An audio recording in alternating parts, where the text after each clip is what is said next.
High, Jeet লাইফস্টাইলে সবাইকে স্বাগত। আজকে দেখাবো চিতল মাছের আলু দিয়ে পাতলা ঝোল। তো প্রথমে নিয়েছি পেঁয়াজ, আদা, রসুন, মিক্সিতে জিরে, টমেটো, লঙ্কা সব মশলা বেটে নেব। মাছে হলুদ মাখিয়ে নিয়েছি। কড়াই গরম করে তেল দিয়ে দিব। তারপরে একে একে সব মাছ ভেজে নেব।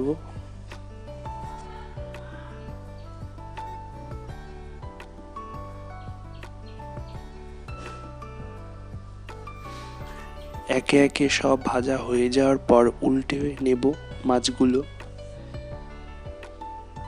সব লাল লাল ভাজা হয়ে যাবে। ভাজা হয়ে যাওয়ার পর একে একে সব তুলে নেব।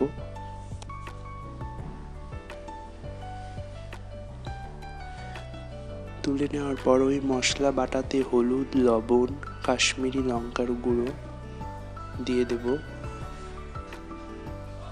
তারপরে আবার ওই মাছের ভাজা তেলে আলুগুলো ভেজে নেব। নাড়তে থাকবো।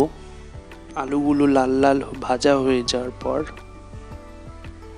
তুলে নেব।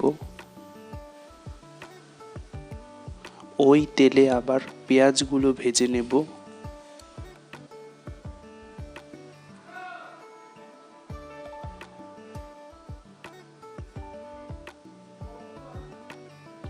পেঁয়াজ ভাজা হয়ে যাওয়ার পর বাটা মশলাটা ঢেলে নেব, দিয়ে একটু জল দিয়ে নেড়ে নেব,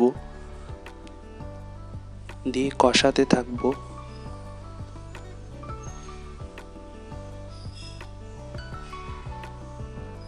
হালকা কষে যাওয়ার পর ভাজা আলুগুলো দিয়ে নেড়ে নেব। আবার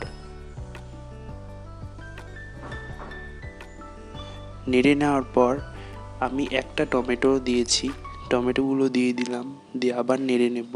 দিয়ে কষানো হয়ে যাওয়ার পর এক বাটি জল দিয়ে দেব আলুগুলো সিদ্ধ হওয়ার জন্য।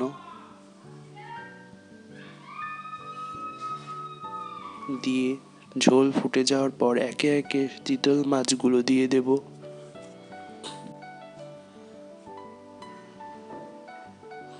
ঝোল ফুটে যাওয়ার পর ধনেপাতা ছিটিয়ে দেওয়ার পর গ্যাস অফ করে নামিয়ে দেব। দিয়ে পরিবেশন করুন। ভালো লাগলে লাইক, কমেন্ট, শেয়ার, সাবস্ক্রাইব করে দেবেন। বাই।